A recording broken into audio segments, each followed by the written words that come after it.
खुलुमबाय लोगोफोर, नोंथांमोनखौ डियार ब्रह्म चेनेलाव आरो फिन खेबसेबाव बयखौबो बरायनाय बावहरग्रोनाय जाबाय।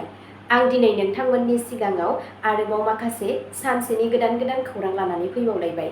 आसा खालामो नोंथांमोनहा खौरांखौ खोनासंनानै मोजां मोनगोन। दिनैनि गाहाय रादाबफोराव दङ।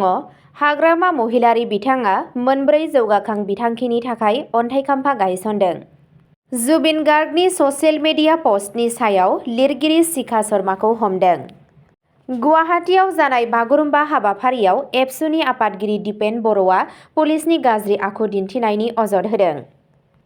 फोरोंगिरिखौ बुथारनायनि दायाव नखरनि साब्रै सोद्रोमाखौ जिउ जोबजासिम जोबथेसालिनि साजा। एसएमसीएचआव पलिटिन बेगआव जोनोम जागोदान गथ'नि गोथै सह'खौ मोन्दों। नासाया 6 फेब्रुआरियाव अखाफोराव मानसिखौ फैफिननो थाखाय लन्च खालामनो बिथांखि लादों। झारखन्डनि लातेहाराव बास बेलथायनाय, सा9 सुबुंनि जिउ खहा, 80निबो बांसिन जोखोम। दानिया फैदो आबुं रादाबाव। गिबि खौराङावनो दङ। हाग्रामा महिलारी बिथाङा मोनब्रै जौगाखां बिथांखिनि थाखाय अन्थाइ खाम्फा गायसनदों। पर्बतझरायाव BTCनि गाहाय हाग्रामा महिलारी बिथाङा मोनब्रै जौगाखां बिथांखिनि थाखाय अन्थाइ खाम्फा गायसनो।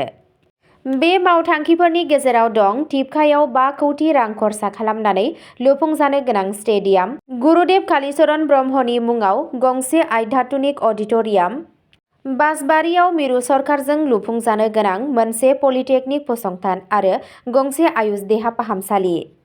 हाग्रामा महिलारीया बेफोर बिथांखिफोरनि थाखाय अन्थाइ खाम्फा गायसनदों। अन्थाइ खाम्फा गायसननाय हाबाफारियाव हाग्रामा महिलारीजों लोगोसे पर्बतझरा काउन्सिल बियाबनि सासे काउन्सिलर आरो BTC काउन्सिलनि सोद्रोमा EM मुनमुन ब्रह्मआबो बाहागो लादों। हाग्रामा महिलारी बिथाङा बुङो दि बेफोर जौगाखां खामानिफोरखौ सिगांनि सरकारनि खुंथायनि समाव गनायथि होनाय जादोंमोन।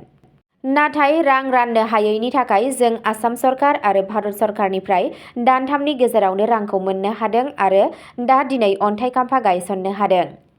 नैथि खौराङाव दङ। जुबिन गार्गनि ससियेल मिडिया पस्टनि सायाव लिरगिरि शिखा शर्माखौ हमदों। रुंसारि रोजाबगिरि जुबिन गार्गनि सायाव ससियेल मिडियायाव सोंखारिजाथाव बिबुंथि होनायनि दायाव लिरगिरि शिखा शर्माखौ समबारखालि खानाय जादों। जुबिन गार्गनि बिसि गरिमा शइकिया गार्गआ अजद होनायनि उनाव बे हमनायखौ नुनो मोन्दों। बे पस्टआ रोजाबगिरिनि मान सन्मानखौ खहा खालामदों आरो बिथांनि नखरखौ गोसोआरि दुखु होदों। पुलिसआ शर्मानि हेंथायै आयेननि गोबां दफानि सिङाव केस होयो आरो गुवाहाटीनि पाटारकुवेरी ओनसोलाव थानाय गावनि न'निफ्राय गावनि आवथायाव लायो। गुबुन फारसेथिं जुबिन गार्गनि सासे फेन क्लाबआबो बे बाथ्राखौ लानानै बिनि हेंथायै FIR होदों। जायगानि मददगिरिफोरा बे हमजानायखौ बरायनानै बुङो दि बेफोरबादि बिबुंथिखौ सहायनो नाङा। थामथि खौराङाव दङ। गुवाहाटीआव जानाय बागुरुम्बा हाबाफारियाव एबसुनि आफादगिरि दिपेन बर'आ पुलिसनि गाज्रि आखु दिन्थिनायनि अजद होदों। दुलाराय बर' फरायसा आफाद एबसुनि आफादगिरि दिपेन बर'आ दाबि खालामदों दि सर'जाजाय स्टेडियामाव जानाय बागुरुम्बा दोहौ हारिमुआरि हाबाफारियाव पुलिसआ बिथांखौ गाज्रि आखु दिन्थिदों होनना फोरमायनायखौ मिथिनो मोननाय जादों। बर' बिथाङा बुङो दि रैखाथि बिबानगिरिफोरा बिथांखौ आरो गुबुन हांख्रायहरजानाय सुबुंफोरखौ गोबां गेटजों हाबनो होआखैमोन। नंगुबै पास दिन्थिनायनि उनावबो होबथादों। बिथाङा ससियेल मिडियायाव लिरदों दि बिथाङा सोनाबारि जि-जोमनि सोलायै दोरोङारि गाननाय जोमनाय गामसा, आर'नाइ आरो इन्दि कट गाननायनि थाखाय गावखौ नासयनाय मोन्दों। बिथाङा बे आखुखौ सहायनो हायै बुंदों आरो हुमखि होदों दि बेयो गावस्रानाय आरो घृणा सोमजिहोनो हागौ। बर'आ रोंगौथि गोनां सुबुं थुबुर सामलायनायनि थाखाय माखासे बिबानगिरिफोरखौ बाख्नायनायजों लोगोसे गोजौ थाखोनि बिबानगिरिफोरखौ बे आयदाखौ सुस्रांनो थाखाय खावलायो। बे हाबाफारियाव 10,000निबो बांसिन दिन्थिफुंगिरिफोरा बाहागो लादों आरो जाफुंसार महरै फोजोबदों। ब्रैथि खौराङाव दङ। फोरोंगिरिखौ बुथारनायनि दायाव नखरनि साब्रै सोद्रोमाखौ जिउ जोबजासिम जोबथेसालिनि साजा। आसामनि मोनसे बिजिरसालिया साहा गुवाहाटीआव सासे फोरोंगिरिखौ खास्रि-बिस्रियै बुथारनायनि दायाव नखरनि साब्रै सोद्रोमाखौ जिउ जोबजासिम जोबथेसालिनि साजा फोसावदों। दायनिगिरि तफेल आहमेद, एलिजा बेगम, रुकिया सिद्दिक आरो लुत्फुर रेहमानखौ 2018 मायथाइनि 16 जानुवारियाव गावनि बिबथै तामजिद आलीखौ बुथारनायनि दायाव हमनाय जायो। बिजिरनाया 8 बोसोरसो नांदोंमोन जेब्ला बिजिरसालिया फोजोबदोंमोन दि अभिय'जन हानजाया दायखौ सन्देह गैयै फोरमान खालामदोंमोन। साफ्रोमबो दायनिगिरिखौ 10,000 रां जरिमाना होनाय जायो आरो बिजिरसालिया भुगिनांनाय नखरनि थाखाय 1 लाख रां खहा सुफुंनायनि बिथोन होयो। रायनि उनाव भुगिनांनाय नखरनि सुबुंफोरा गोजोनग्लायनाय फोरमायदों आरो बुङो दि बे बिजिरनाया न्याय खान्थिनि सायाव बिसोरनि फोथायनायखौ गोदानै बांहोदों। बाथि खौराङाव दङ एसएमसीएचआव पलिथिन बेगआव जोनोम जागोदान गथ'नि गोथै सह'खौ मोन्दों।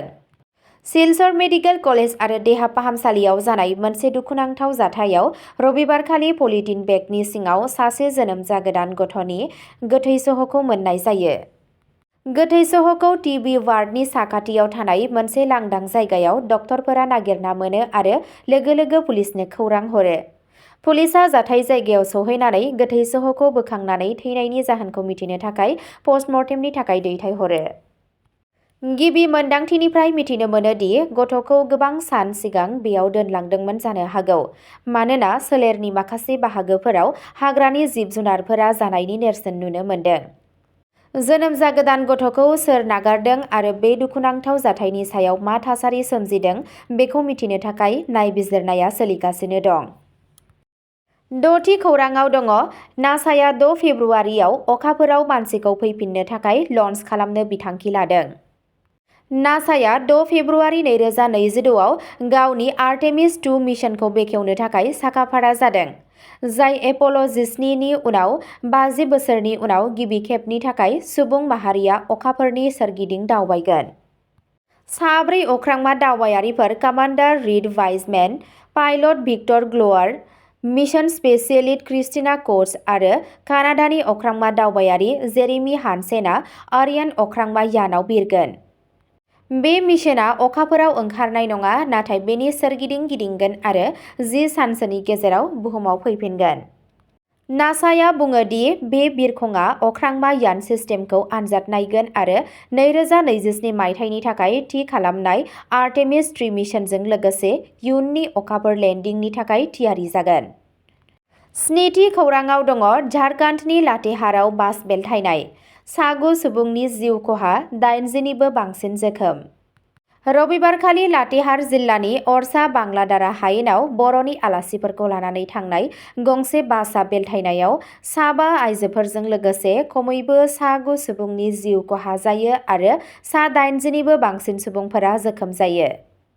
पुलिसआ फोरमायनाय बादिब्ला बे बासआ बलरामपुर जिल्ला छत्तीसगढ़निफ्राय महुदानारनि मोनसे हाबायाव थांगासिनो दंमोन। बे समावनो बियो स्किलिं जानानै बेलथायलांदों। मावख'आरिफोरा फोरमायनाय बादिब्ला 5 सुबुङा जाथायथिलियावनो जिउ खोमायो आरो गुबुन माखासेफोरा उनाव देहा फाहामसालियाव जिउ गोमायो। जोखोम जानाय सुबुंफोरखौ जायगानि सावस्रि मिरुसिम लांनाय जादों आरो माखासेखौ मोजां फाहामथाय होनो थाखाय रिम्स रान्चीआव दैथायहरनाय जादों। गारि सालायगिरिया पुलिसनो खोन्थादों दि बासनि ब्रेकआ फेलें जादोंमोन, जायनि जाहोनाव जाब्रबथाया जादों। अब्ला दिनैनि भिडिअ'आ एसेनोसै, गोजोन्थों।